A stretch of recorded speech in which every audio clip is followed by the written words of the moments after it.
E aconteceu uma situação aqui na pandemia, que foi o preço do álcool em gel. Não sei se você lembra que subiu pra caramba. Exato.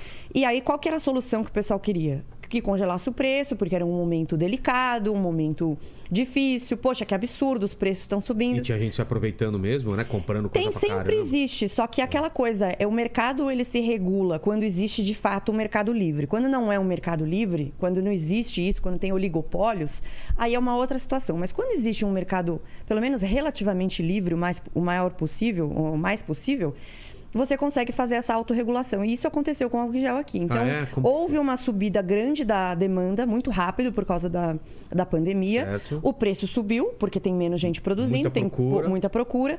Mas aí o que aconteceu? Os empresários, as pessoas que olham isso, os empresários, na realidade, eles servem para fazer essas decisões e tomada de risco em determinadas coisas. Ele olhou e falou, esse mercado é um mercado lucrativo, vou investir nisso aqui. Começaram a produzir o álcool em gel também. Esse aumento de oferta trouxe o preço mais para baixo. E não demorou muito. Naturalmente. Foi assim, tipo, nossa, depois de 2 anos. Não, foi poucos meses. E não é porque ele já tinha voltado. Porque ele queria lucro, é uma coisa normal, né? E essa coisa do ser bonzinho e o lucro, é uma coisa assim muito mal interpretada. Exato. Porque o lucro é a maior função social de uma empresa. É o lucro, porque sem o lucro você não consegue aumentar a tua folha, você não consegue ter uma empresa saudável, investir em tecnologia, em inovação. Então, hoje tem muito essa história que é um derivado do que a gente chama de cultura woke, que é a história do impacto é o novo lucro. Então, a gente precisa focar mais no capitalismo de stakeholder, que é esse que gera impacto social, que vai falar das causas das minorias, que vai falar de meio ambiente e não de lucro. Quando o lucro, na realidade, é o que possibilita você fazer todas essas coisas, essas pautas. Então, mas eu acho engraçado que as pessoas defendem isso sempre para os outros, nunca para elas, né? Exatamente. A pessoa tem uma empresa, mas quer que as outras empresas façam aquilo. Ou ela é um artista, conseguiu? Consegui. Ela é uma artista que ela não vai cobrar menos no cachê dela para fazer o show, para atuar. Com os outros. É sempre os outros têm que fazer um movimento. Isso vale e ela nunca. Para a taxação de grandes fortunas. Exato. Que é uma outra coisa que tem a ver com esse negócio da economia ser um jogo de xadrez que eu estava te falando. Então, poxa, vamos taxar a fortuna lá, sei lá, 1%, 2%, 3%, 5% de um cara muito rico. Ele consegue pagar essa grana? Claro, consegue. Para ele não vai fazer diferença? Não vai fazer muita diferença. Mas ao passo que você faz essa taxação de grandes fortunas, você faz com que o ambiente de negócio se torne menos produtivo ou menos atrativo. E o cara, eu falo sempre isso, rico pode ser tudo. Inclusive pode ser um cara ruim, pode ser um cara que não cumpre com as regras, mas ele não é burro. Exato. E isso vale inclusive para os ricos que ficam falando mal da riqueza. Então você pega a galera que ganha muita grana. O que ele faz? Ele põe dinheiro em moeda forte, ele faz estruturas tributárias para pagar menos imposto, porque ninguém gosta de pagar imposto, ninguém gosta de deixar dinheiro para o Estado. Nem que for para você doar o dinheiro, mas você não gosta de deixar dinheiro no Estado porque você sabe que ele é ineficiente. E isso vale também para aqueles que são defensores da taxação de grandes fortunas. Isso aconteceu já em alguns locais, inclusive na Argentina. Fizeram isso? Fizeram isso, foi uma outra das medidas do Alberto Fernandes. Foi muito menor do que eles imaginavam que ia ser a arrecadação.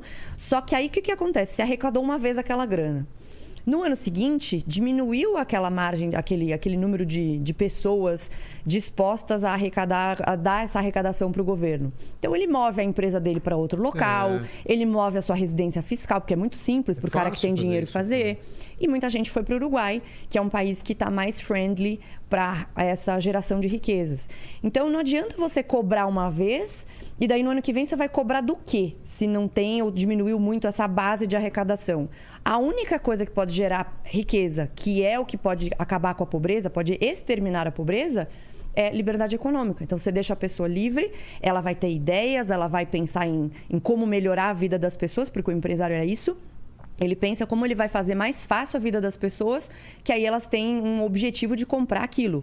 Então, ele não é que ele faz isso porque ele é bonzinho, é porque ele vê que aquilo existe um mercado. Claro. Tem uma frase do Adam Smith que eu gosto muito, da riqueza das nações, que não é da benevolência do padeiro, do açougueiro e do cervejeiro que você consegue o seu jantar, mas porque ele, em primeiro lugar, quis o seu sustento. E não tem nada de errado. Claro, ele acordou às 4 horas da manhã para quê?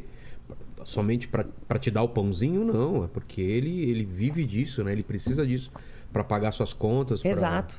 E aconteceu também essa coisa da... Não era uma taxação de grandes fortunas, mas era um aumento muito grande da alíquota de imposto de renda dos mais ricos, na França. Na França. E na época, o Emmanuel Macron era um banker, ele nem estava na política ainda, e ele chamou essa política, ele, que é um progressista, chamou essa política de Cuba sem sol.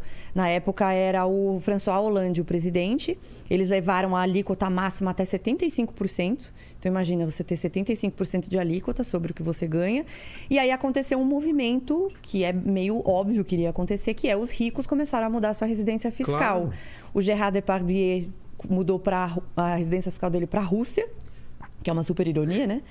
O dono da LVMH, que é aquela marca que tem Louis Vuitton, Moët Chandon, Fendi, essas marcas de luxo, que é o cara mais, ele chama Bernard Arnault, ele é o mais rico da França. Mudou a residência fiscal dele para a Bélgica e assim foi feito até que eles viram que não ia dar certo e voltaram atrás nessa decisão. Então, tem muita coisa que aconteceu na prática. Muita hipocrisia, né? De um discurso e de uma ação diferente. Eu lembro também do aquele técnico também que falou que não gostava de ganhar dinheiro. O Pepe Guardiola. O Guardiola. Não gosta de ganhar dinheiro enquanto eu tô dormindo. E depois descobriram que ele colocava o dinheiro dele para paraíso fiscal. Cara, eu costumo dizer, Vilela, que karma is a bitch. Ele te pega. Uma hora ele te pega. E aí ele foi num evento de finanças, né? Num evento da XP.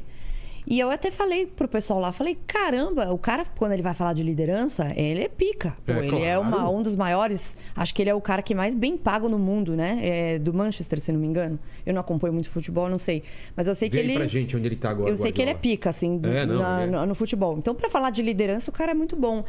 Aí foram para a área de investimentos, porque era um evento de investimentos, e o cara foi e falou que não gostava de ganhar dinheiro dormindo, fez aquele...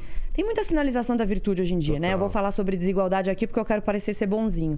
E aí descobriram que ele tinha dinheiro numa offshore, porque eu falei, rico pode ser tudo menos burro, que não era declarada. Ou seja, ele não declarou esse dinheiro em Andorra, que é um paraíso fiscal na Europa, e estava lá para pagar menos imposto. Pior ainda do que deixar o dinheiro... rendendo à noite, ele fez uma coisa que era ilegal. Exato, ele fez ilegal. E assim, tudo bem você investir fora do país, não é nenhum problema, você só precisa declarar. Você pode fazer investimento offshore e tal. Ele não declarou. Então, assim, além de tudo, não estava declarado. Então, imposto. Essa sinalização da virtude, se você cavoca um pouquinho, geralmente tem alguma coisa ali que a pessoa quer esconder, sabe?